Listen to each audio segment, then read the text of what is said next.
hyper masculinity, and it talks about healthy masculinity too, right? Like the thing is, it's not really a shift that's happening. I think what's happening is an evolution.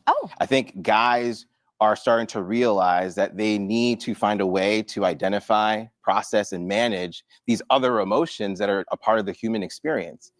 And we are identifying them as more female-centric, which I don't think actually is appropriate. If we want to actually eliminate these stereotypes, let's call it what it is. Guys aren't trying to be more feminine. Guys are trying to become more complete. Oh. I love that you said that, because truly when a guy sometimes is sensitive, or even I watched Joseph with the duvet, your instinct is to associate that with femininity, instead of saying he is evolving and becoming more complete. Well, you wouldn't say that to someone who was in the military, because they're doing the exact same thing, right? Their clothes Making are their pressed, their beds are made. Like, you would never even associate that. So it's just sometimes we look at it in a different way, and then we start to try to categorize, like, what does that mean? Is he being less of a man or more than that? And I think it's commendable that guys are willing to be messy to figure out how to get to that next level of masculinity. I love that you made the military point. My dad was in the military and the Army for almost 30 years, made his bed every day. My mother does not cook, never. Sorry, I'm just telling your business, Mary. My dad cooked every meal for us. My dad kept a meticulous pantry in a house, but he was also a master sergeant in the military. So no one ever associated his baking the best sweet potato pie in the world with femininity. It's true. He was complete. And we're starting to see that men are willing to put themselves, let me just take a moment here and also talk, because I know we talk about this idea of vulnerability. I would like to call it out. I don't think vulnerability is the right word to use, because when you think about vulnerability, your mind immediately goes to the idea that you're gonna get hurt. And it defeats the purpose. When guys think about, I don't wanna be vulnerable, of course you don't, because you don't wanna get hurt. Yeah. So let's replace vulnerability with authenticity. Strong and wild, we rise up high. Conquer fears, won't let them reside. Heartbeats pound as we take the dive. Living now feels so alive.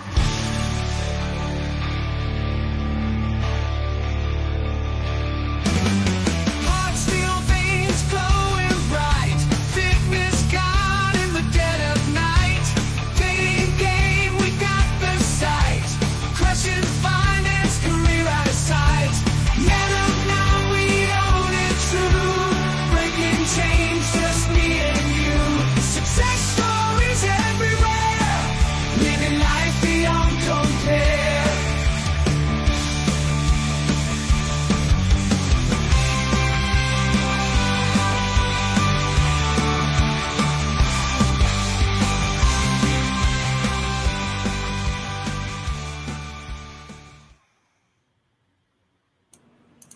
What a beautiful, beautiful Wednesday we have, with another of the Thrive in 2025 series with our good friend, Thomas Edwards, the Professional Wingman. What is going on, man? What's up, fellas? It's good to be back. Thanks for having me. Absolutely. Yeah, it's been a minute. I've seen you've been doing a lot of different stuff, and especially right there with the Tamron Hall Show. That was fantastic. I know, like, back in the day, you've been on Steve Harvey as well, and you've done a lot of different media appearances. And I know you've worked with Josh before, with all the different types of coaching stuff. But I want you to go ahead and, for those who don't know you, just give yourself and you don't have to be humble. You can tell everybody all the different facets of what you've done and what you do. Yeah, I mean, for those who don't know me, my name is Thomas Edwards, founder of the Professional Wingman. I would say today I am a life advisor, consultant, strategist, a wingman for your confidence to be able to live the life that you ultimately want. And I've been doing this for over 16 years. And like Hud said, I was recently on the Tamron Hall Show, which you guys got to see, and been on Steve Harvey.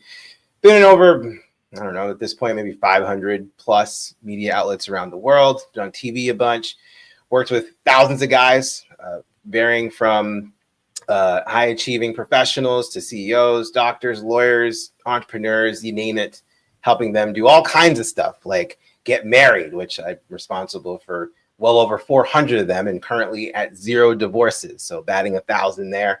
But also just helping these guys live the life that they feel like they're meant to live beyond just the relationships, right? And I think one of the things that I'm focusing on these days, as you can see, is that there's another level that I think guys are pursuing, and we're starting to see the tricklings of what it could potentially look like at the next level. And I want to be able to help men like you who are watching now be able to cultivate and harness and develop that potential, so you can not just live the best life that you can today, but to create a generational reverb that can affect your kids and your kids' kids and your kids' kids' kids.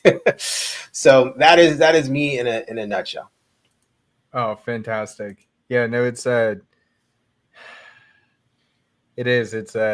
very interesting, like especially when you were talking about when we talk about evolving masculinity, and we're looking at like kind of things you were saying, like vulnerability versus how did you say it? Sorry, my brain's Authenticity. Authenticity, exactly. And you know what? I think that's totally fine. One thing that I've noticed recently as I've developed and as we talk different levels, there's one thing when it comes to like pickup artistry and like getting the girl. But then when you're actually in the relationship, it's like a completely different story.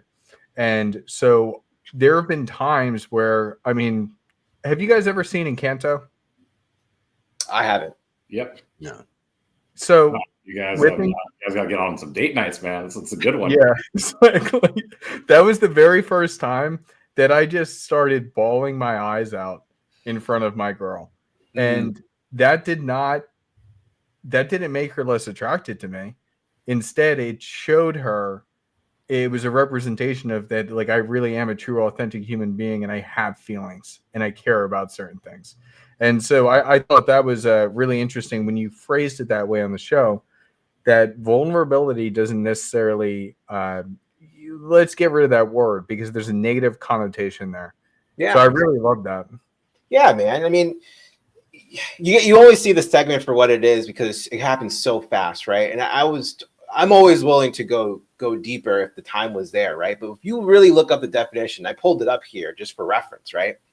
If you just type in vulnerable definition in Google, here's what comes up. Of a person in need of special care, support, or protection because of age, disability, or risk of abuse or neglect. Then there's another definition here, which is a partnership liable to higher penalties, either by convention or through having one game toward a rubber, which is odd. But let's see. The etymology of the word, right, comes from Latin, and it literally means to wound.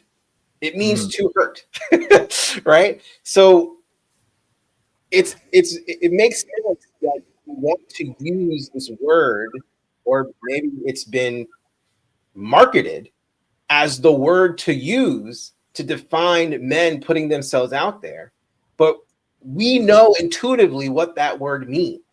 And so every time we're saying it, the first thing we're thinking about is hurt. Hurt. Because that is what the word means. And that's not what we're trying to do.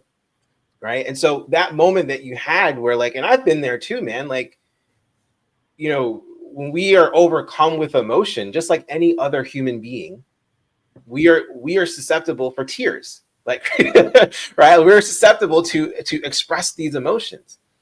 What's really important is that we need to understand the context in which these emotions are coming out.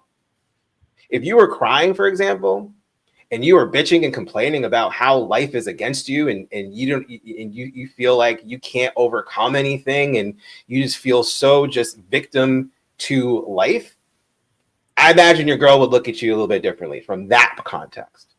Mm-hmm. But if you're connecting from a place of resolve, from a place of just deep emotional connection, right? Like the kind of love that I could speak to about the love of my daughter, right? Like this is the same love that would make me go out and kill someone for her, right?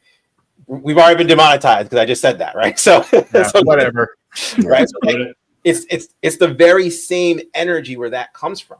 right? And so context matters in which these emotions are being used. We can't just like blanket it and just think, oh, well, this guy's crying, so he's less of a man, right? Like there are situations where you use crying as a form of trying to cover your weakness.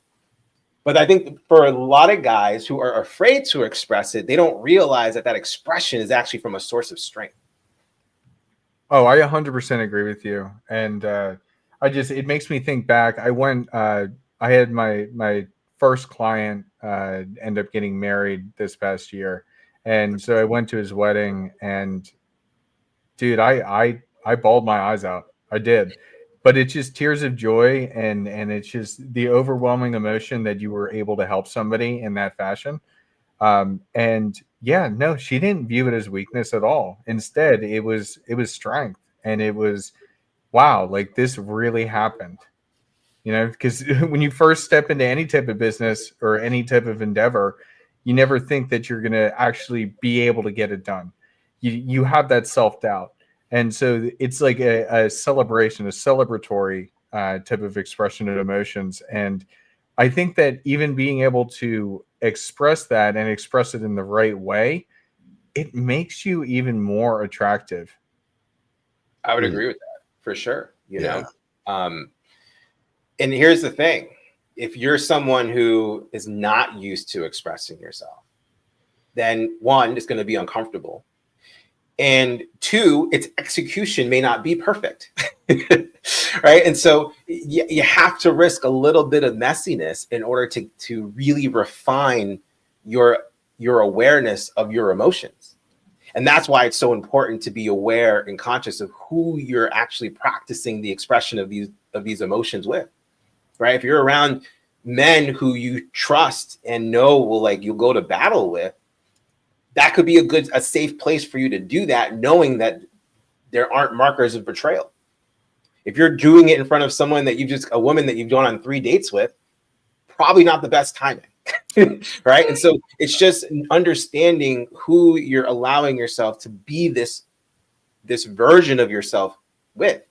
And by the way, this version of yourself is probably the most real version, which is why I love using the word authentic, because that's genuine, right? Like, I always think about, for me, when I think about authenticity, I think of one of none, right? Like nothing can be, like I cannot be replicated, right? And the only way that's possible is if I devote myself to being 100% myself, right? So part of that is the expression of emotions. And the only reason why I'm able to even speak this way is because I spent a lot of time becoming emotionally literate, and then being able to understand and identify my emotions, journaling and processing those emotions to understand where they come from, right? And then learning how to express them and articulate them in a way that other people can understand.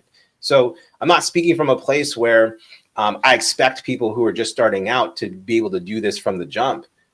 But what I'm saying is you can get to a place where you can be able to express and articulate your emotions as clearly and as definitively as you can, so people can relate to you and understand you better. Yeah, and I think something really important that you tapped on there was the idea around the context, right?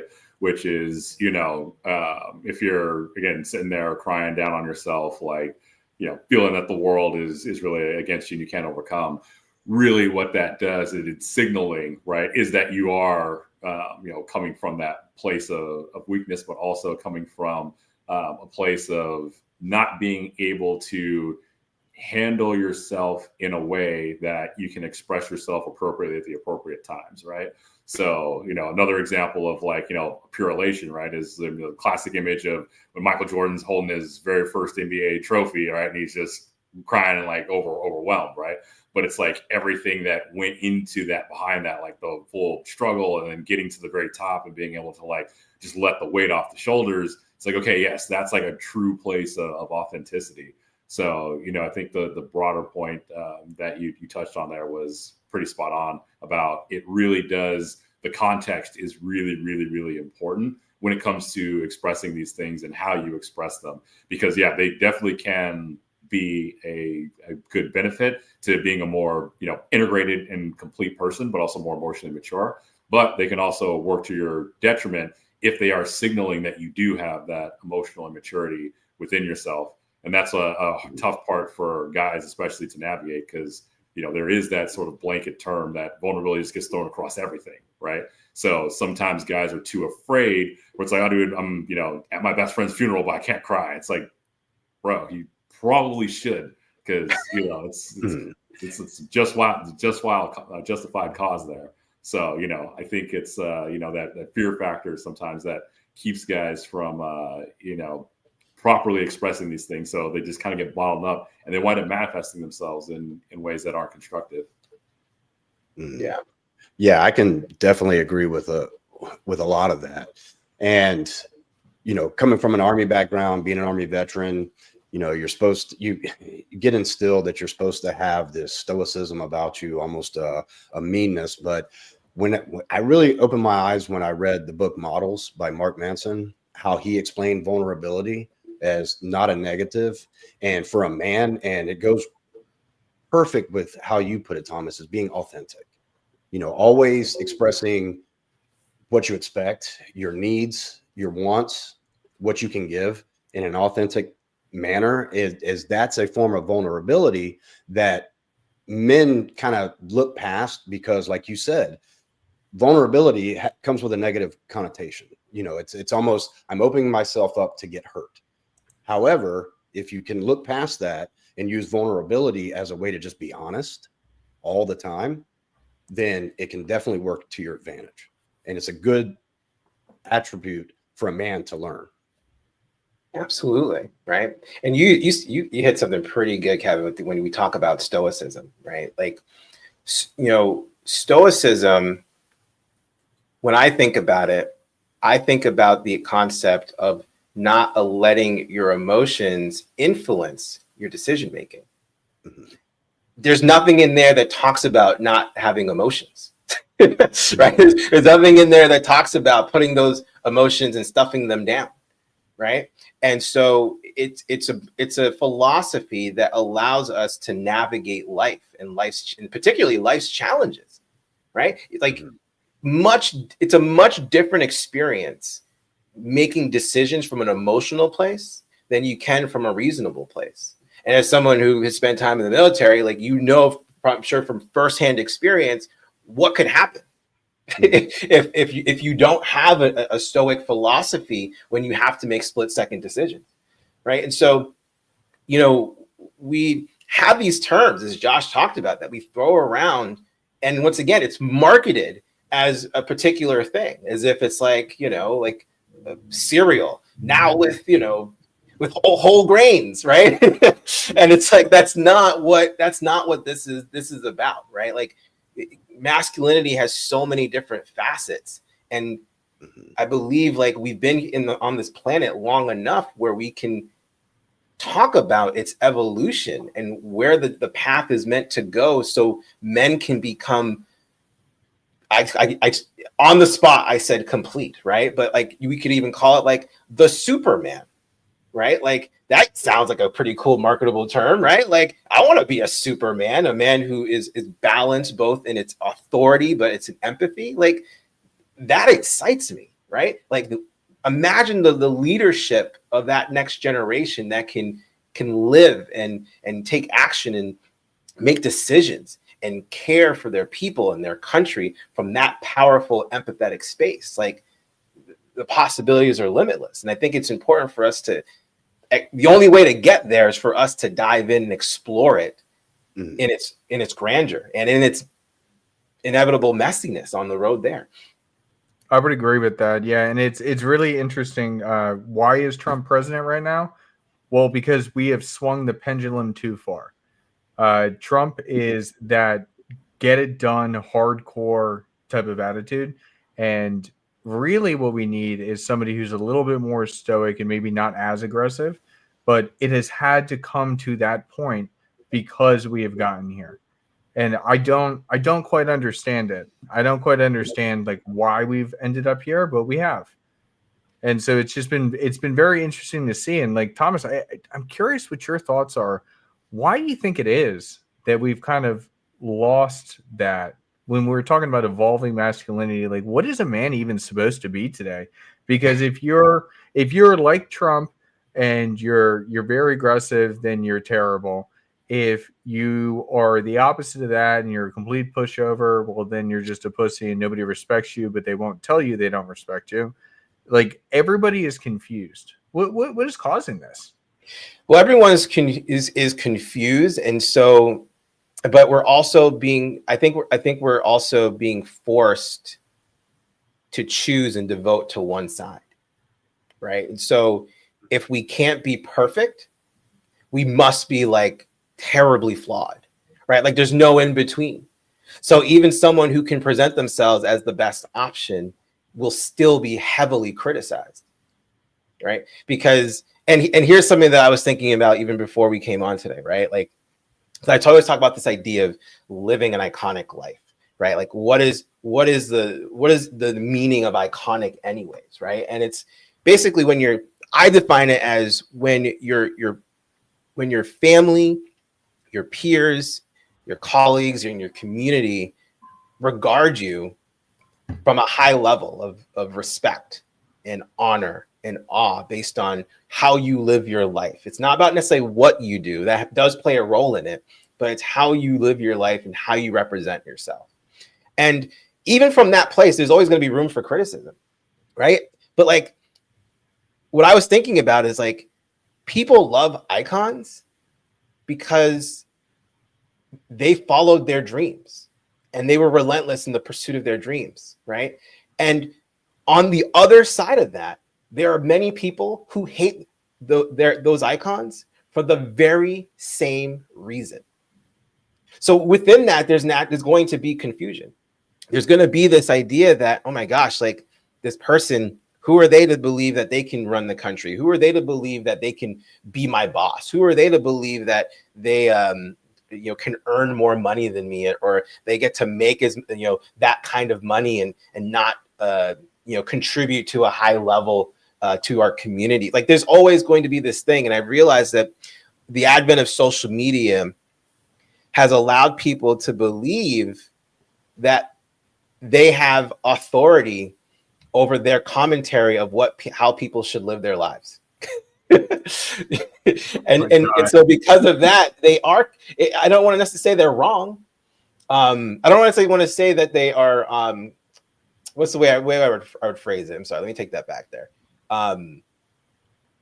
That is what has created the confusion, right? Like, you can comment on how someone's living their life and that it actually means something, that person should actually pay attention to what they've done, even though that person has done nothing in their lives, right? A great example could be if you put up a video and someone comments and talks nonsense on your YouTube channel, and you look and that person. What are you talking about? No, what are you talking about? That's never happened. Internet comment section? What? People trolling? What? No. Exactly, right? And you go and you look and they haven't posted one video, right? Like, they don't even have a picture on there, right? Like, who is that person to even think that they can hold a candle to anything that I'm doing? I want to see what value you bring into the world, and then we can have a conversation. But people think just because they comment that inherently it makes them valuable, that inherently that they bring value, and that is just not true, not in the digital world. And that's what makes people confused, because they confuse the digital world with the real world. Yeah. That's good too, because of that the digital world gave us access, right? Where now it's like, rewind the clock back 20 years ago, me and whoever politician, someone super famous, whatnot, the probability of us bumping into each other or having some type of access is, very, very difficult pathway and trajectory.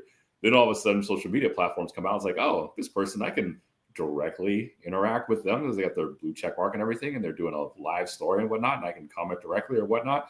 So, providing that sort of direct access for sure has contributed to this split reality between the digital world versus the actual real world. And I think to your broader point, being able to try to delineate between the two of those things, it can definitely be very, very tricky, because it's hard as humans, right? Where we see this highlight reel of social media that we have out there. And, some people's highlight reels are far more awesome than other people's highlight reels. But at the same time, it's like, this is not 100% of reality happening all the time. Like, these are cherry-picked, hand-picked moments that are there, because real life has so many more dimensions to it. But it is very easy to get sort of sucked into the, online world and online reality when you just have so much access to it. Wait, so you're saying you're not flying a jet plane right now? I mean, these are my you guys are my wingmen, right? There's three here, so I got this background for you. I love it. I love it. Well, I think too, like what you were talking about, Thomas, with the comments on somebody else's content or something like that, it gives the people to make their comment without repercussion, because first you got to wait for that person to see it and maybe they'll comment back, and then you can get in your little keyboard war. But having that ability to critique, press your views without repercussion, I think is a bad thing for some people, especially the trolls, because in their mind, it's giving them power. And then also, I don't know if it's a generational thing, but the inability to have a conversation and maybe even come to a happy medium has kind of went away. A lot of people, they have their beliefs, whatever they may be. And if you disagree with that, they get ad hominem and they start calling names and this, that, and the other. And there's no dialogue to come to an agreement to actually talk it out and have the ability to, you don't have to agree with them, but at least respect that other person's stance. And that's, well, even in the real world, that has become a big problem, I think, because you look at these protests and, I'm not going to name what these protests are, but you got this side over here and you got this side over here, and nothing this side can say will make this side agree with anything. It's just a yelling back and forth, and then everybody leaves mad, or a fight breaks out or something like that.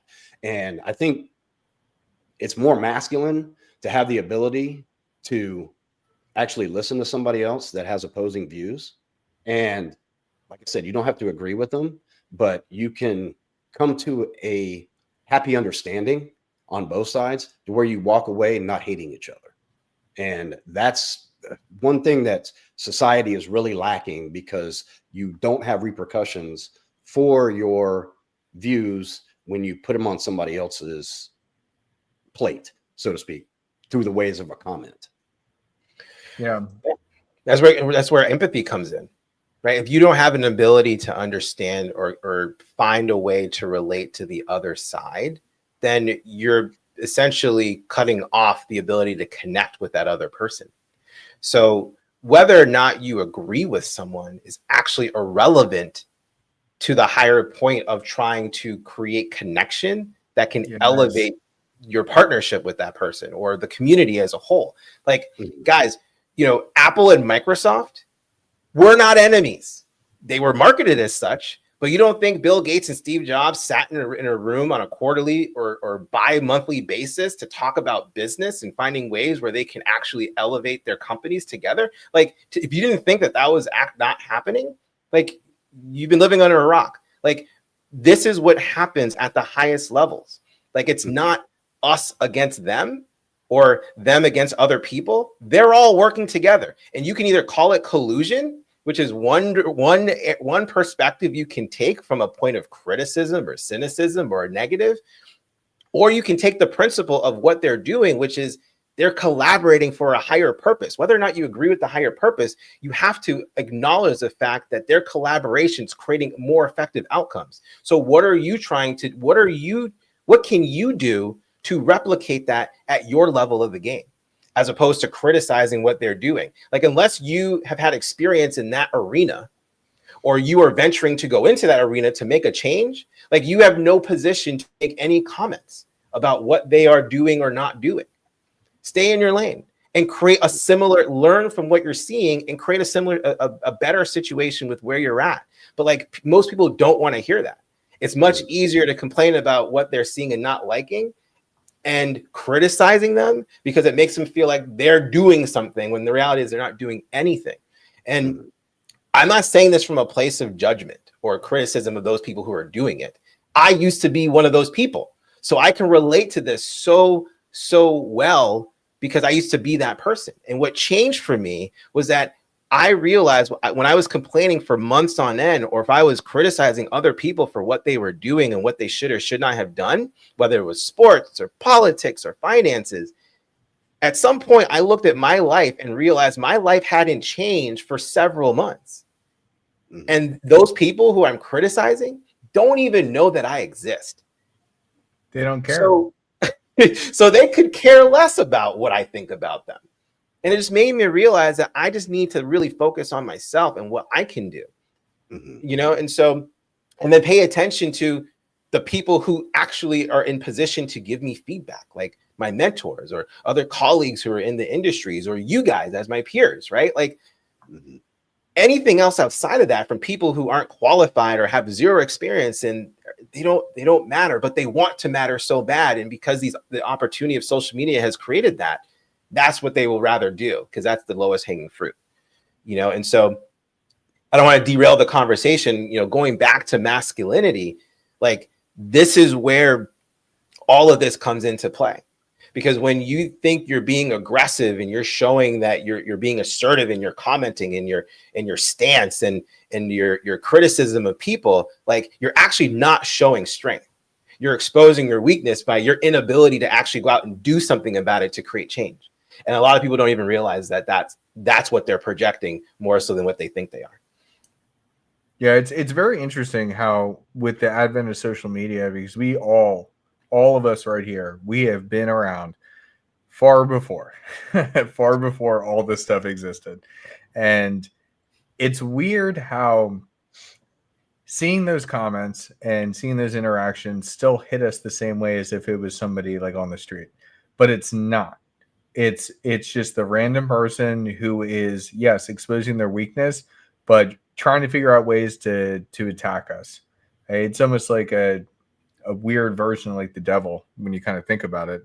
And when you're able to have the resilience against it, that's when you can evolve that masculinity and actually grow to what you want to do. When I tell people that I do this, like this conversation we're having right here, there's a lot of people in my life that laughed at me. And that's fine. You can laugh all you want. As long as I change one person's life, it was all worth it. And we're doing far more than that. Yeah. And that's something that can be a challenge, you know, like that video that you posted, I can almost guarantee there's a comment that criticizes something about me. Not what I said, but just about me, maybe my appearance. Yeah, who's this dude? What makes him credible? Maybe my appearance, what I was wearing, that jacket, his hair. Yeah, the pink jacket. What's that all about? Dude, I thought he looked great, by the way. I love that jacket. Thanks, man. Yeah, you know, but like, and I would say like, and so, and the reason why I'm mentioning this, because if I were to see that comment now, like it's impacted me pales in comparison to what it used to be. I mean, I remember when my wife and I got married, 2014, we were in the New York Times, and they did a whole video. They had like the vows, you know, series, and that I forget how many views it's got. Like, I don't know, at least 500,000 views or something like that. And so 2014, right? So that's 11 years ago. I was 29, 28 years old. Thinking like, at that point, I'm thinking like I'm invincible. Like I'm on top of the world. Business is going great. I just got married. Like life is good. And then my dumb ass would like look at the comments, hoping that I would see so much congratulations. Like what a beautiful couple, you know, just riding the wave of just my wedded bliss. And I did see some of that. And then there were other just terrible comments. Like he's going to cheat on her, or it won't be your baby, or like it was like it totally caught my wife off guard, right? But it also caught me off guard. I mean, it was my first real experience of being exposed to the viciousness of social media and the comment section, you know? And I'm so glad that happened, because it's totally prepared and hardened me to be able to share the messages that I'm able today.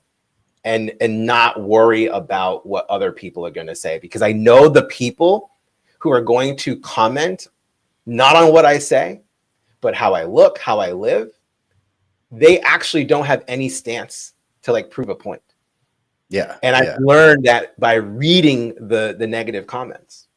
There has been no comment that I've received that was negative, that was about what I said in anything that I've noticed that I've written or have been in. There hasn't been anything that was like legitimate. Oh, like that may be debatable. I should like comment on that. Right? Like, Well, I think that's one of the most important things is, you show your masculinity by not falling into their trap, not responding to all the negative comments out there. And it's hard for some people to do. Would be hard for me to do 20 years ago. I was such a hothead and thought, oh, I need to make my point back to them. But now you show that if you don't respond, you don't throw fuel on that fire, it goes away.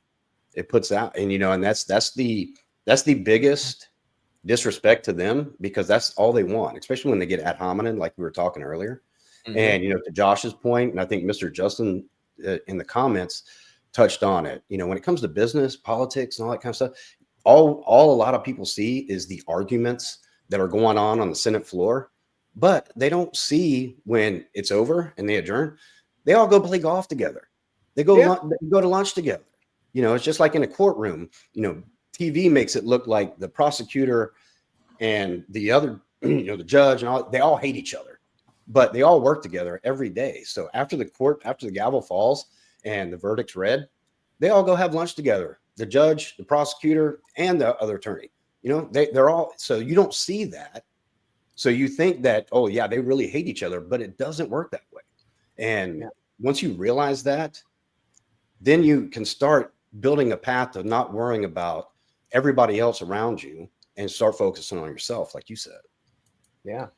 You see it in professional sports, right? Like, the NFL is a company and they have, thousands of employees, but particularly these athletes, they all work for the NFL. They all work for the same job, the same like company. And like they compete on teams and they face each other. And yes, there's sportsmanship at the end of the game and maybe at the end of the season. But then you notice like on social media, they're going out and they're playing golf, like Kevin said, right? And like they're having dinner and they're doing all kinds of stuff. It's because like it's just a sport. They actually have solid relationships outside of their profession. And the same thing happens in politics, happens so much in business, like so much in business and in so many different levels, right? Like you see the production. I also compare it to like WWE, right? Like there's always going to be like a good guy and a bad guy. And because that story is what gets people excited about what's going to happen and it makes them watch. But they both leave the same ring. They go up the same ramp. They go through the same gorilla position and then they hug and say, man, that was a really good match. Good job, man. You did great out there. And then they go in the locker room and they go hang out. Like that is what that is what's actually going on in life, right? But a lot of people get caught up in watching the spectacle and thinking that is real when in reality it's not. And I think part of masculinity is having the discernment to be able to see through that and know what's real and know what's not, and be able to extract the things that it need, like from the real of what you need as principles that you can apply to level up your life and help other people, and not get caught up in what's not real. And you know what? So, I think that's, and sorry, Josh, I'm gonna let you go in a second. I think that's one of the things that is very interesting, that whether it be raised by single mothers or being raised by absent fathers, we don't tend to have that discernment. So when somebody is criticizing us, instead of understanding that it's, either joking or coming from a place of love, we always view it as an attack. And I think that is the evolving of masculinity that needs to happen, is to understand that people are not doing this just to get at you or to tear you down. Sometimes they're just trying to share something with you that maybe could be beneficial for you. And I know I've noticed that myself. And that's what's hard, is because I used to still get pissed about those comments that I would get. Those random hateful comments that, as you said, Thomas, are not about the content or what is being said, but it's about you. It's personal attacks. And then as soon as I was able to adopt that mindset and understand that, decipher what the attack, where the attack is coming from.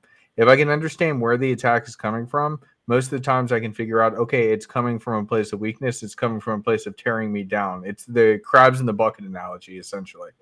Don't like seeing somebody else succeed. And so as soon as you do that, then you're able to step forward. And I think that is what's missing right now today. When it comes to negative comments, my thing is like, guys, just be creative. Because sometimes there are some pretty awesomely creative ones where you're like, all right, that you get a point for that. That was well done. So if you're going to do it, then put some effort into it. But, Thomas, it was interesting that you mentioned, the 2014 version of yourself. And so speaking of the evolution of masculinity, how would you say yours personally has evolved, especially from that 2014 side? Because I think I met you in 2015, 2016, like right after that. So, what was that evolution like for yourself from where you were there to where you are now? It's a great question, man.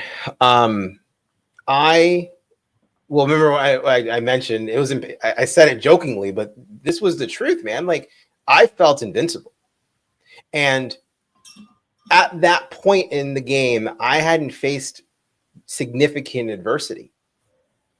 So when I did start to face adversity, which was of my own doing, it was me allowing my imposter syndrome to take over my judgment and my belief in myself. When that came and took over, it changed the direction of my life, because it made me realize like I'm not as strong as I put myself out to be, because I'm getting rattled pretty easily. Like I could put on a good face, I could put on a good show, but when I'm sitting by myself, like I'm not seeing myself as that person that I'm putting out there. So what's going on? So that was the first point where I realized like something's got to give. And I was not in alignment with myself, right? The person I was putting out there was not the same person that I was feeling when the lights were off, or I was by myself and I was at home. And I struggled with that.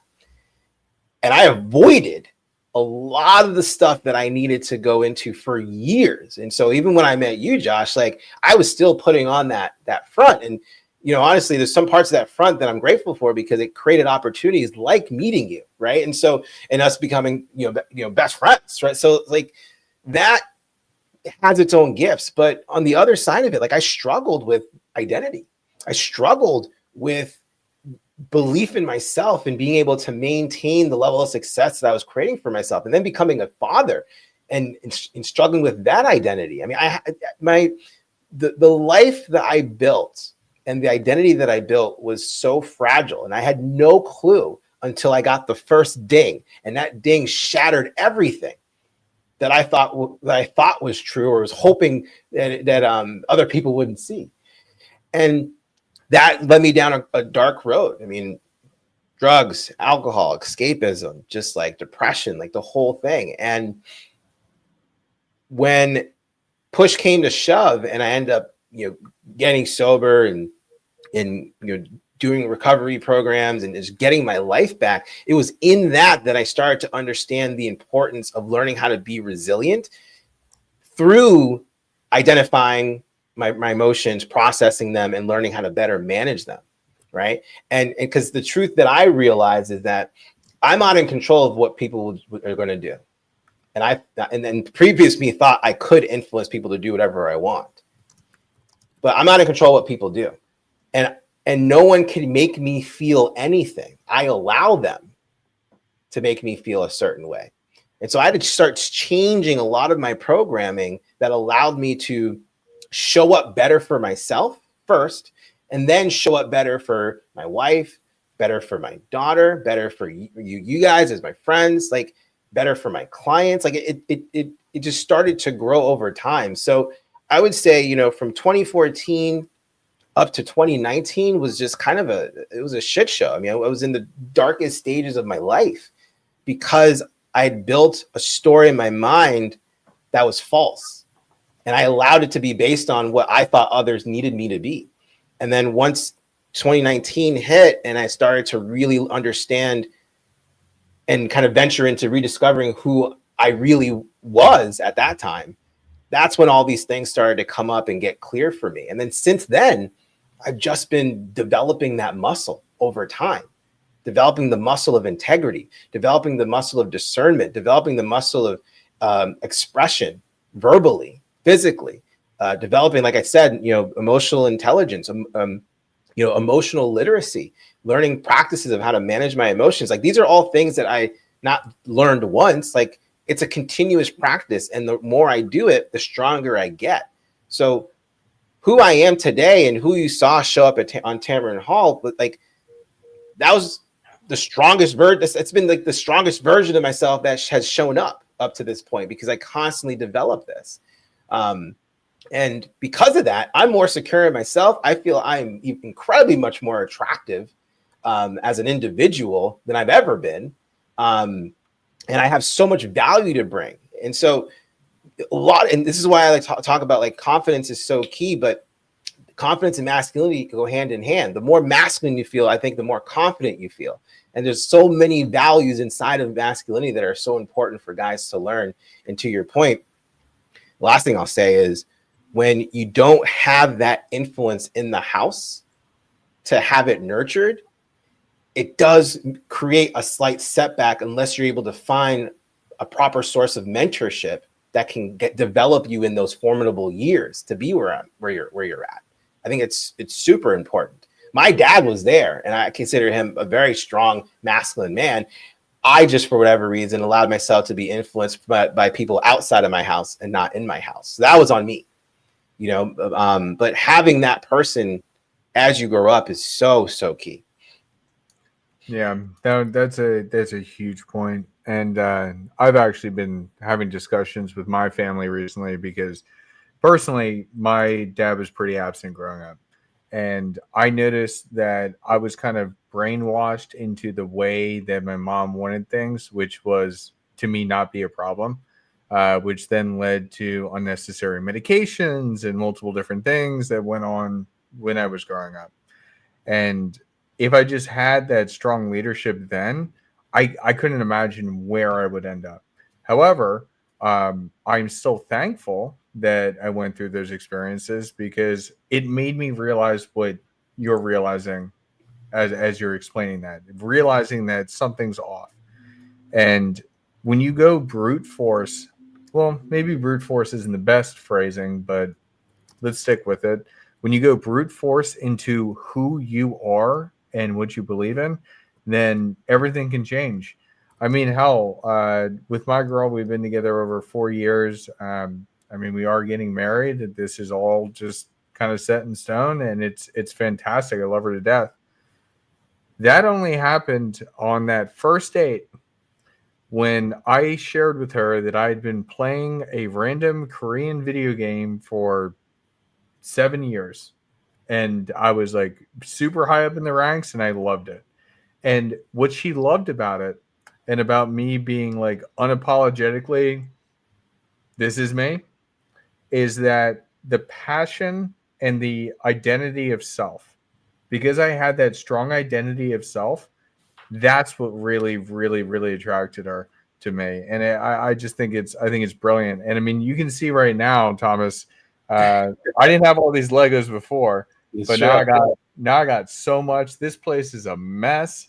I got one that I'm building right now, but I got my Futurama ship right here with Doc Ock and Spider-Man hanging off it. Got the Daily Bugle, got the X Mansion. I got so much stuff, and I just love it. It's a brilliant representation of who I am, and I'm going to stand by it. You got a problem with my Legos? Then this can't work. But I just love myself. Once you love the self, when we think about like a lot of different relationships, and that's why I put it in the description. So you've got your personal relationships, your romantic relationships, your professional relationships, and then you have the relationship with self. Once you have that relationship with self down, you can do anything. It's truly how I feel about it. Yeah. When I work with my clients, we talk about, most of my clients that I work with are married. They have kids, right? They work in a intense line of work of some kind, right? They're high performers, entrepreneurs, small business owners. The thing that I help them understand how to ground themselves in, and I'm not going to take credit for this. I'm actually going to give a shout out to Garrett White, who's the founder of Wake Up Warrior. He introduced this concept to me. I've now passed it along to other people. But it's these 4 experiences that you want to create every week. 1 is with your wife. 2 is with your kid or kids, right? Having dates with your kids, just you daddy, daughter dates for me. The 3rd one is with you as a collectively as a family. But the 4th one, while it's the last one, I believe is the most important one, is that it's the date with yourself. Because at the end of the day, like, none of this would have happened if it didn't start with you. And when you take on more responsibility in your life, go back to, masculinity and the weight of the pressure of responsibility and how you're able to manage it and how you express it and hold it in and not hold it in, and all this other stuff that I think a lot of people are going through as we speak right now. When, I just lost my train of thought. I'm sorry. that solo date, right? Like, when you're taking that date and you're spending time with yourself, like, you're giving yourself the opportunity to reconnect and rediscover, like, who you are, right? So HUDs, like with the Lego projects, like, I love it. It's a way to connect with yourself in a creative outlet, right? And for me, and this has always been controversial because of the nature of this, but for me, it has always been video games. And I have such an interesting journey with video games because video games has never been a place of escapism for me. Video games has always been a place to explore ideas, to tap into a part of my brain that can activate levels of creativity and expression that, that I didn't know that I had access to otherwise. And it's always been that way for me as a kid, so much so that I wanted to go into the industry and be a producer for video games.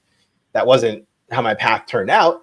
But when I was running my business in my early 20s, I allowed external stories from other people saying that, you're the professional wingman. You can't be being caught playing video games. Like, playing video games isn't cool. Like, a wingman doesn't do that, right? Like, you're too busy. Like, you're an entrepreneur. You shouldn't be spending time playing video games, right? Like, I allowed other people's story to become my own. And then I kept an integral part of my life, like, away because of that. And kind of what Josh was asking, one of the critical pieces of 2019, when I started the journey to discover myself, it started by picking up the controller.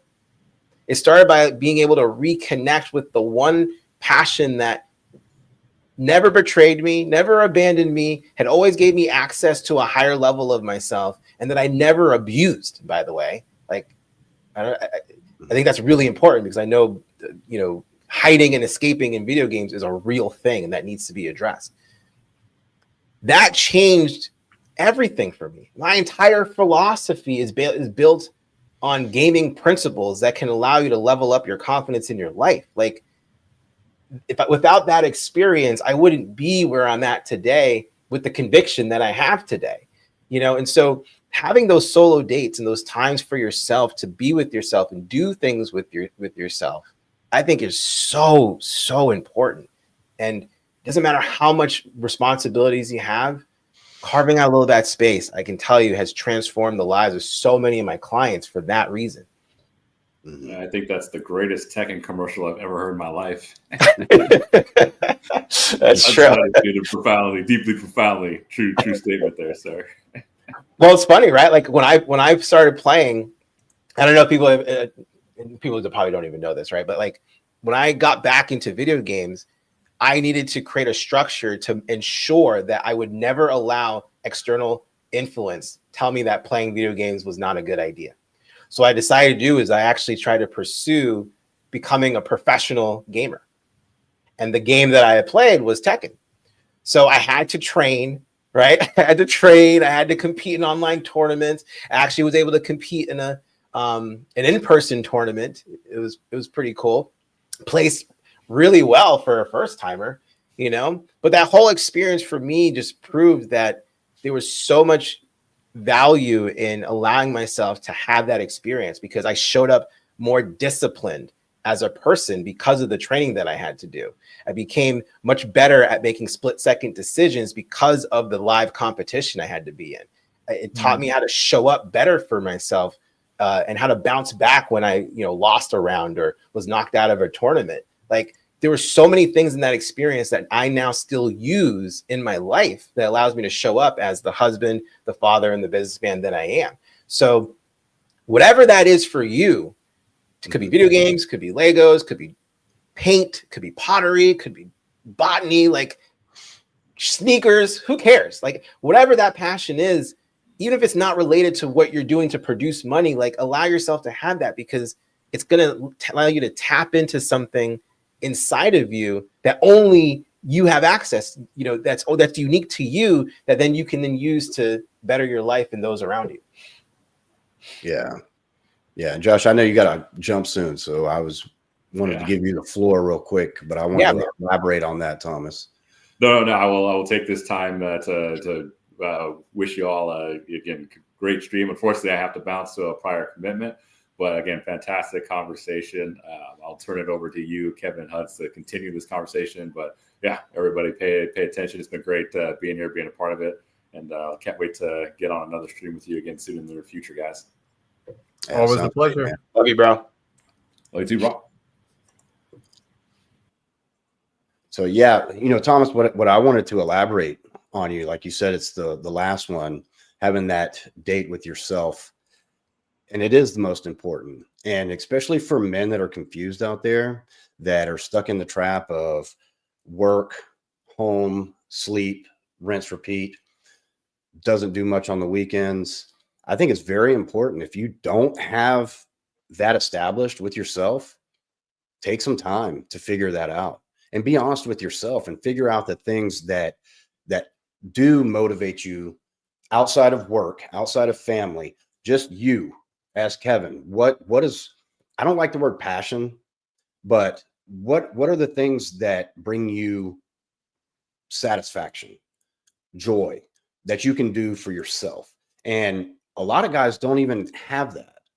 And so establishing that and figuring that out first will only basically a domino effect to all the other things in your life to get better.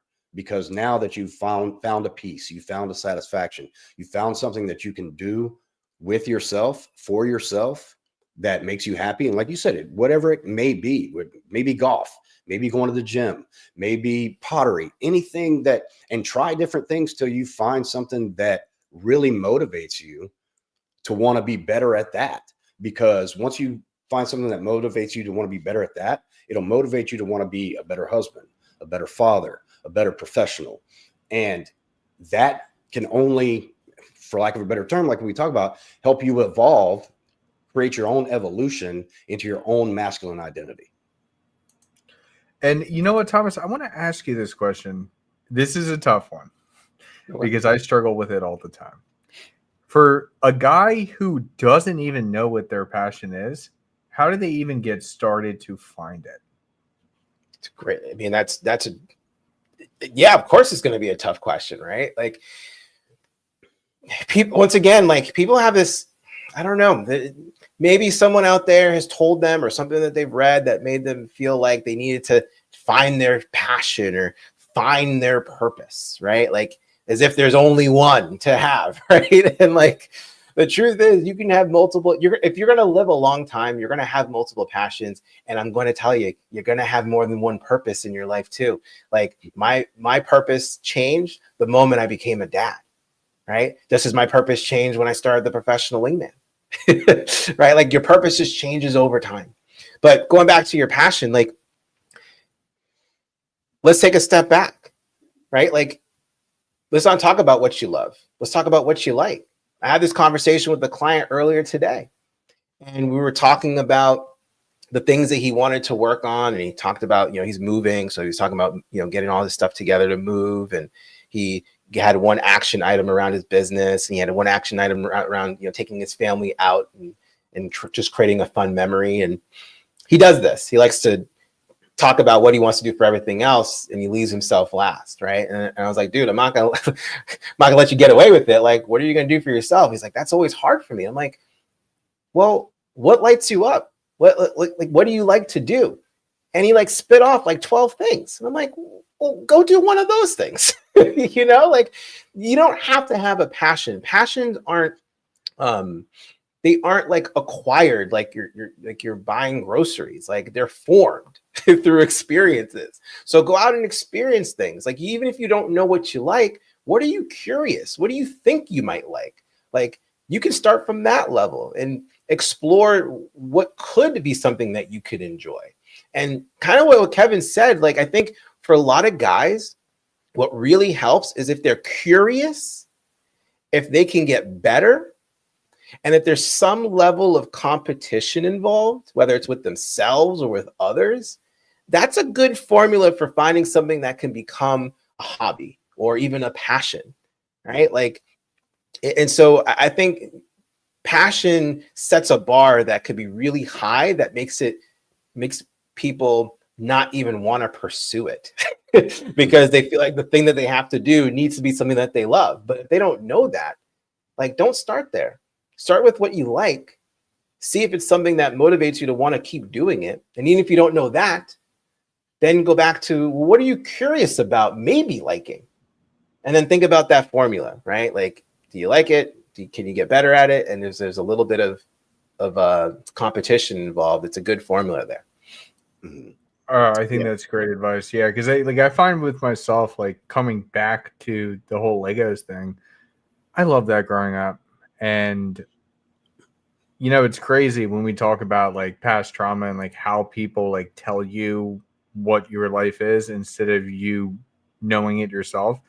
I used to love and when I do a Lego set, I can sit down and I can go straight for 8 hours, no problem. I just love it. There's just something about it. There's something cathartic, and it hits something in my brain, which is as you were talking about. And what that's done, the creativity side, is then creating a lot of custom types of things. I got a lot of custom pieces that I use now to decorate certain stuff, and it's absolutely beautiful. It's brilliant. And when I was growing up, my mom used to she made this whole thing in that I would go away, I would hide away from the family to do Legos because I was depressed. Granted, that was not true, but I was shamed for wanting to do something like that, even though it's just a different way of thinking and a different way of enjoying something. And that was really difficult for me. So I think breaking out of that, when we talk about the evolving masculinity and finding a true passion or finding the things that really light that fire in your brain, you got to keep trying, and then you got to be unapologetically yourself. That is what authenticity is. It's being unapologetically yourself. That's the masculine way to look at it, at least in my opinion. Mm-hmm. Yeah, I definitely agree with that. And, you touched on something, Thomas, when it comes to purpose, I'm a firm believer that as men, we didn't lose it. You find your purpose. So we're looking for it. No, you create your purpose. As men, I think it's very important that we create our purpose. You create your passions. And once you figure that out, because if you go find your purpose. I mean, come on, man. We're simple creatures as men to go out there, and most of us want to solve problems and get things done. So if you're thinking that you're going to find your purpose and it's going to pop up, you're going to be walking and looking for a long time. So if you've got something that you want to create, albeit a purpose, a passion, whatever, that's what as men, especially masculine men, that's what we have to do for ourselves and our family, and then it can spill over into job, whatever. But I do not like that term finding your purpose? Have you found your purpose? No, because I think as men, it's one of the benefits we get as men to create our purpose.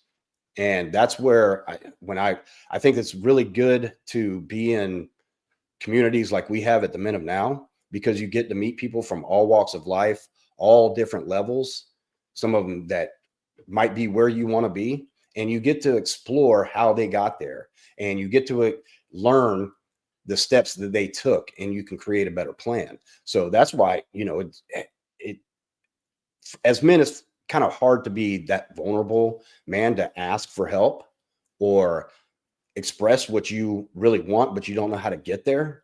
But when you have a tight-knit community like we have at Men of Now, it helps and speeds up that process.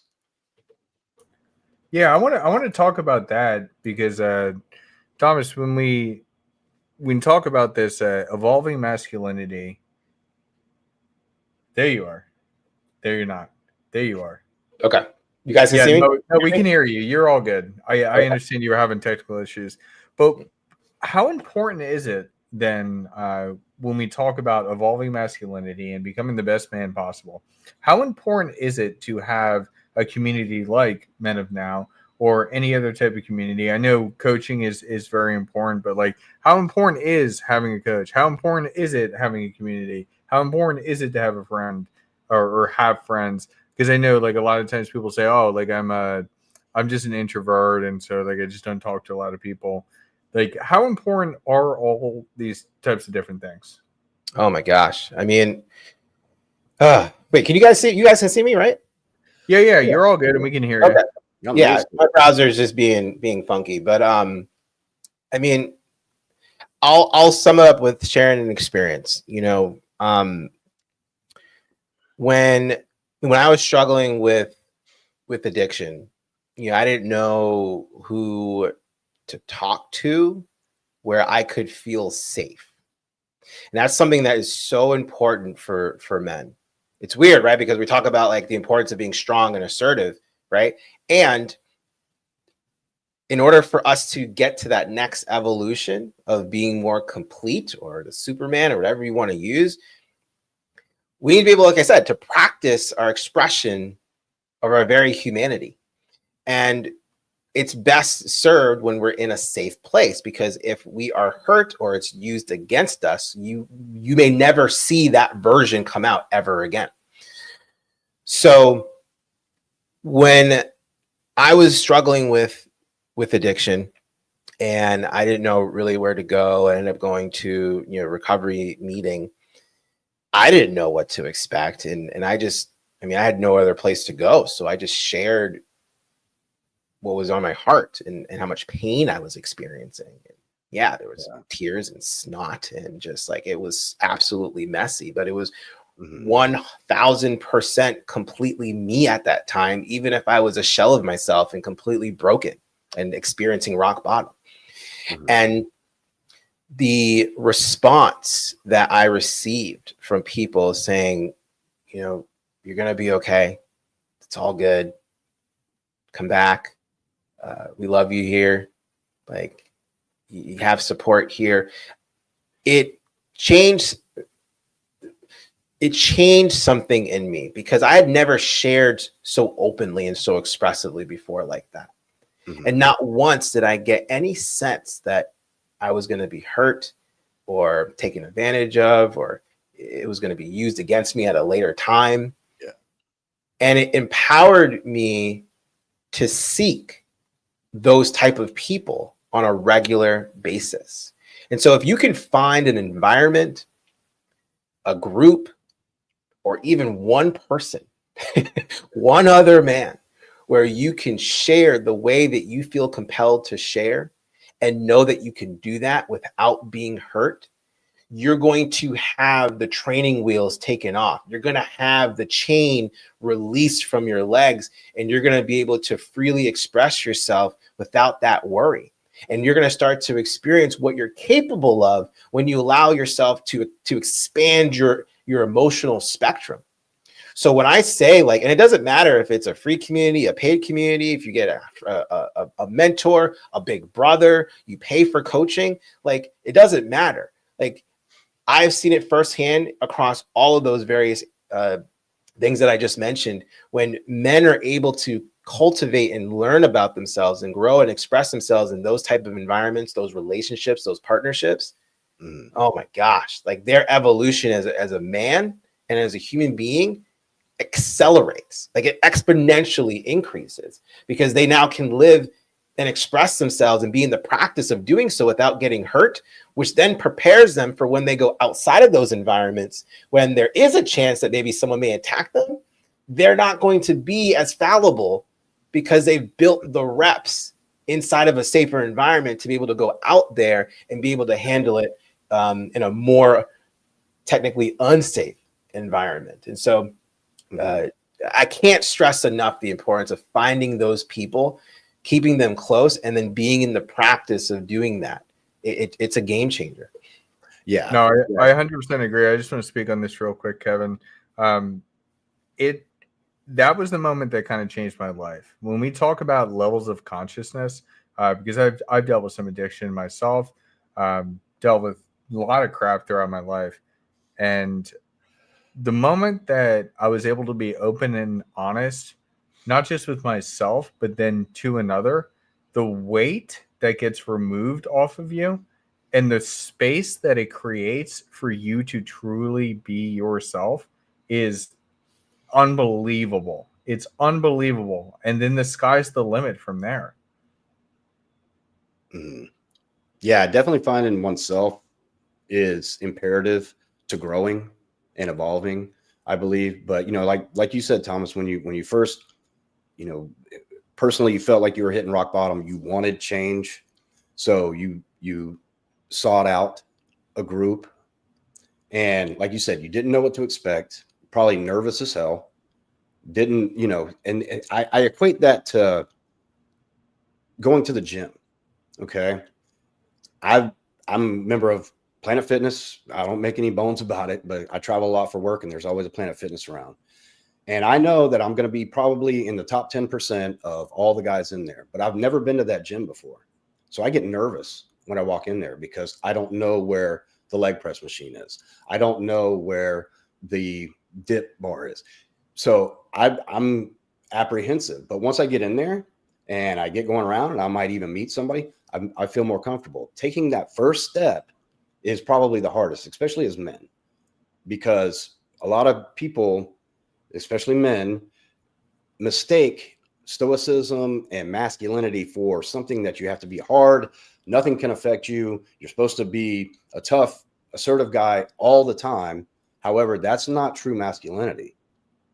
True masculinity is doing what needs to be done, providing, but also having the confidence to seek out the things that you need in life and ask the questions. And if you don't like the answers, that's fine. You move on to the next person or the next group, but at least you made the attempt. And a lot of men don't want to do that because of fear of being judged, maybe fear of failure, trying too hard and not making it. But that's what holds most men back today. And believe it or not, I think that's emasculating to a man to not have the ability to seek out assistance and a group, a mentor that can help get you there, and just trying to do it on your own. Because then when you fail and you only try to do it on your own, it makes your confidence that much lower. I would say that revealing weakness in the right situation is the greatest sign of strength. Oh, yeah. Yeah, for sure. Go to a Tony Robbins event. Man, within the first 30 minutes, I had cried more in that 30 minutes than I did in the last 5 years, but we were in an environment where everybody was there with an open mind. Everybody was like-minded, and it's a very powerful event, and there's no judgment. And when you find a group like that there was no judgment, whether you're a man, woman, female, and you're crying because something one of the speakers said hit you from maybe a past experience or maybe something you're lacking in your life, and there was no judgment, that's great. And that's, at the men of now, there is no judgment. You're not going to get always told what you think you want to hear, but there is no judgment, especially for your failures. We get down to the root of the problem and we try it differently, and we see what works. Love what you said, Ben. That was the removal of judgment is so vital to know that you're in a great community of growth and development, right? And that's the place where you can thrive and get your practice in of communicating and expressing yourself. You know, I think one of the things that a lot of my clients struggle with, and it's funny that you mentioned Tony Robbins, right? Because one of the things that he does first thing in the morning is he jumps into a cold plunge. And part of the reason that he has been doing this for, I don't know, over 2 decades now, when cold plunging wasn't even a trend, is he taught himself to not negotiate with himself, right? Like he doesn't get himself ready to go into the cold plunge. He literally gets up, goes right in, because he doesn't want to allow his brain to intervene in what he needs to do. And he's disciplined himself to do that. One of the things I've noticed with a lot of my clients and a lot of men that I engage with is that they allow themselves to negotiate with themselves. Right. And typically when you enter negotiations, you're not going to beat your mind if you don't have that internal fortitude to defend yourself against a powerful mind that wants to talk you out of doing the thing. So what better place for you to learn how to develop the internal fortitude so you can not only win the negotiation against your mind, but completely surpass it than being around men who want that for themselves, but also want to see you have it for yourself and then be able to do it in a judgment-free place. Like that's where it's at, you know? And so I'm so grateful. I mean, it's been 6+ years of being sober, 6+ years of being surrounded by incredible men, and 6+ years of learning and learning how to, through them and their stories and what they've gone through, so I can become a better man myself. And so it's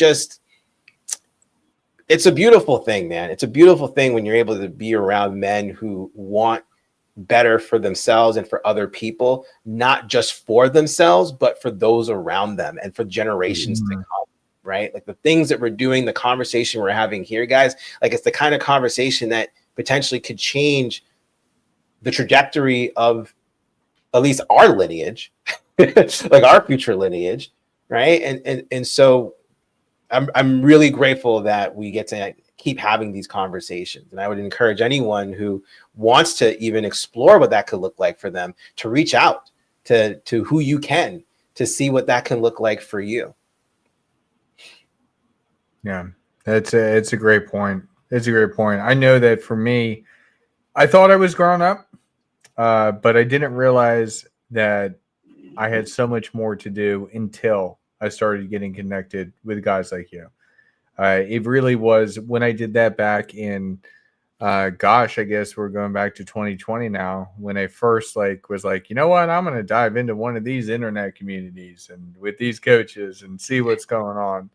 Once I did that, oh my God, the amount of maturity that has come, the amount of stability that's come, the amount of satisfaction that's come out of life. And it's all because of that I had this beautiful, brilliant girlfriend and future wife and this family that we're moving towards. We just went ahead and got everything set for a new place. We're going to be moving next month, and the place is so nice. Just everything in life gets better. Everything in life gets better when you surround yourself with people that have the same type of mentality. But you won't even know that unless you go out there and search. You know, you got to explore. And a lot of times people always say, well, I don't know where to go. Well, yeah, it's not like, I hate using the Edison example because of Tesla and light bulb, whatever. But let's just pretend that Edison actually did own everything with the light bulb. Conspiracy theories. So when you think about like Edison, he didn't just like hit it on the first try. He didn't get the light bulb on the first try. It took a lot of time, and he obviously had his own scientific community and his assistants before he was able to get there. So if he didn't have that support network, would he have ever invented the light bulb? I would say no. And so that's what's really important is you just need to find the right people that click with you, run on the same wavelength as you. And then when you're running on the same wavelength as other people, it propels all of you together. Yeah.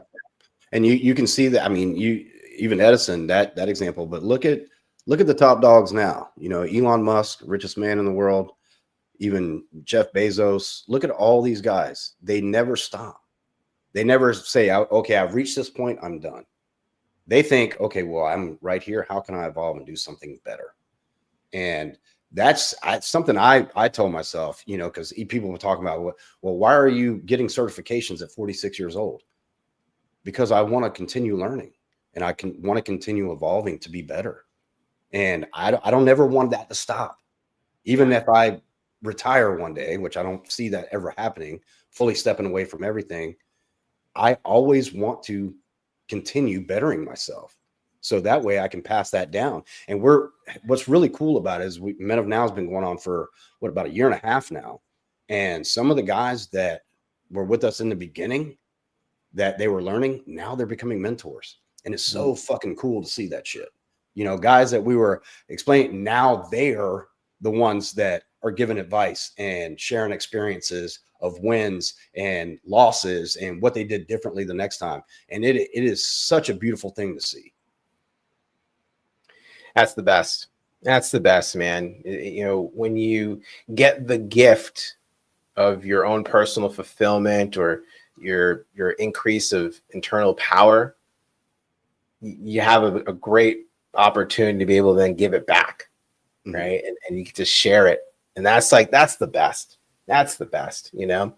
And what you guys are doing, and there's other people out there who are doing some amazing things. I mean, that's what we're cultivating. I mean, that's the only way that's going to create that next level of masculine support and evolution, so that we can have more of us out there, you know? Like one of the big reasons why I do what I do today is because I want to leave a legacy of powerful masculine leadership in the world, so my daughter can roam free and do what she's meant to do in the world peacefully and safely, right? And so, like, we all got to do our part to make that happen, you know? And part of it is just bringing awareness that this conversation can lead to an evolution beyond your wildest imagination around what masculinity can be, not what people think it's supposed to be and not what it's marketed to be.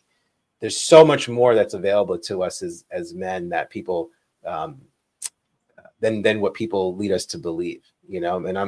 And like you, Kevin, like, I will not stop learning for the pursuit of hitting that next level. Yeah. And it's unfortunate that so many guys, especially young guys, they get stuck in that. You know, they get married, they have a kid, so they think, okay, I'll go work at this, you know, dead end job. It pays enough to pay the bills, keep the lights on. I'll be pissed off every day because I hate said job. And they never have that date with themselves, and they never want to level up because they get comfortable in just getting by, when they have so much potential to go so much further. And taking a few risks every now and then is a great thing, especially for a man. But talking about evolution, it's great because it goes right along with the book that I'm writing. It's No Pill Nation, evolving from red pill ideology, because that's how I got into this space, is watching a lot of red pill content on YouTube and then joining a total red pill group. And I noticed that after about 6 months, a year in that group, it never evolved. It never changed. It was always woman bad. You know, she's not yours. It's just your turn. You know, women don't care about your struggles. They wait at the finish line and fuck the winners. And I was like, okay, so what's next? Okay, I got that. You know, women are bad. You know, they all got these traits. What's next? I'm ready to learn. And it didn't. There was nothing. There was not a next step. And so that's when I was like, okay, yeah, it's time for me to leave this group. I'm going to evolve with myself. And then we got hooked up with Alex, which has become one of my best friends. Josh, the same thing. We've had some other guys kind of come and go, but they're still really good friends of mine that have the same mindset that, okay, we learned some things from the red pill space that we can take with us, but it's time to evolve. And it's time to take it to the next step as men, to keep learning and evolve from a certain ideology to something better. Yeah. Oh man, this is such a good conversation. I feel like I could talk for forever. We got to do this again sometime, but we have been going for a while, so I think we should wrap up here. Kevin, do you want to plug what you're doing this weekend, and then how people can sign up for Men of Now? Yeah, we are live right now, and we are taking new memberships for a short period of time. So if you're interested in exploring a men's community online, menofnow.us/enroll. Go ahead and sign up there. You'll get a conversation off YouTube, off of that, a private conversation with myself, Alex, Josh, all three, or maybe just one of us. And we'll start talking about maybe what your goals are for the next 6 months to a year, and see if they align with what we do at the Men of Now. And if they don't, no problem. We have a lot of allies in this space. We're the best. They suck. So if you don't fit particularly with Men of Now, we've got several other groups we can probably point you in the right direction. So that's your first step, menofnow.us/enroll. That gets the ball rolling. We have a webinar series. I've got one coming up. I'm a financial coach, so it's going to be square one. This is going to be 101. If you already have a brokerage account, you already know the difference between a Roth and a traditional type of IRAs, that kind of stuff. It might not be your cup of tea, but since we're starting from the ground zero on this one's going to be on basic investing. So if it's something that you've never done other than maybe a 401k with your work, you might want to check it out, because I take you from 101, how to start investing, the different types of securities, and we'll finish it up with how you can turn that into long-term wealth. But that's going to be, we don't have a date for that yet, but if you go to we're doing it this Sunday, right? Yeah, we are doing this Sunday. I didn't know we said that in stone, but we had talked about that. So yeah, it will be this Sunday. Go ahead and sign up. This one's on me. It's going to be completely free to anybody that wants to join. Okay. However, if you're not a member or you're not in one of the communities, the Q&A at the end and during will not be available to you. So it'll just be basically a read only, but it will still be very beneficial for you. Nice. Awesome. Final thoughts, Thomas, on this topic? I feel like guys are, the reason why I think we are having this conversation is because guys are searching for answers, right? And I wonder, like, what are the questions that they're asking? Right? Like, and I think if we can identify what those questions are, I think we can lead these men to better answers, but we do know that guys are seeking answers. They're seeking for a way because they know they are now realizing that there is more out there than what they've been led to believe. And so if you feel like you feel that way, chances are you're right. So be relentless in your pursuit of the answers that you are looking for. And I think you have a greater chance of doing it not alone, being within a community, being with other men who, like you, are looking for answers. And I think the last thing I'll say is continue to push the limits of what you believe you're capable of, and trust the process of it being a little messy before it gets really polished, before it really gets to the level that you want it to. Like, to keep it super, super simple, like Steph Curry has taken and probably sank well over 2 million shots in his life. I don't know the exact numbers, but if you were to look to see how many three-pointers he's hit in the league, it pales in comparison. I think it's like 0.1% or something like that, right? Like only 0.1% of those 2 million shots that he's taken in his lifetime have mattered. So why I'm sharing that with you is, like, take as many shots as you possibly can, because the ones that matter are going to be the ones that actually are going to make an impact on your life. So don't be afraid to keep shooting until you're in the situation where it actually matters. And I think that's what the important thing, like, don't negotiate with yourself, just do it. And do it with people who you can trust and you can be safe with. So when you practice, you just develop the thing. I mean, I'm saying the same things I've been saying the whole night, but I'm saying it just for the repetitious nature for you to understand that it can be that simple, even if it's not easy, but that is the path. Mm-hmm. No, I love that, man. Do not negotiate with yourself. Man, I'm going to use that, but I will definitely give you a mention every time I do, Thomas. Because too many men do it. They talk themselves out of opportunities because they negotiate with themselves. And stop. I mean, that's the best way to put it. That's right. So Thomas, the link that I have down below, theprofessionalwingman.com/start. Do you want to explain that for everybody? Yeah. So, I've evolved in what I'm able to coach people on over the years. Been doing this for 16 years. I mean, I started in dating and social skills. And then when clients got into relationships, I did relationships, and they got into marriage, and then I did marriage. And then it's just evolved, right? You're able to use these skills across various aspects of your life. And so once people got into relationships, they wanted to seek greater fulfillment in the other areas of their lives. So when you go to the professionalwingman.com/start, it's going to ask you a simple question, which is essentially like, what area of your life needs the most focus? Is it dating and relationships, or is it something else? And whichever button you click, it's going to take you to a series of questions that you'll answer. Shouldn't take any more than a couple minutes. And the result that you'll get is going to be not only, you'll actually get like, why am I blanking on the word?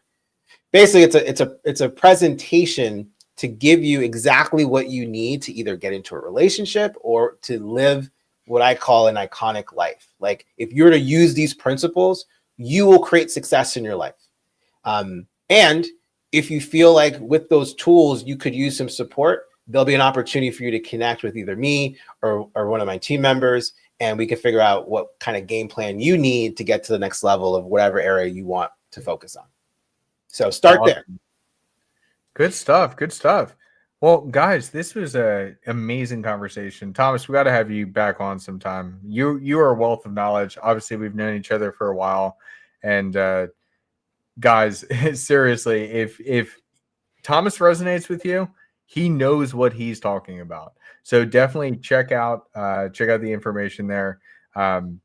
Yeah, man, this was a lot of fun, and it was an absolute pleasure to have you on.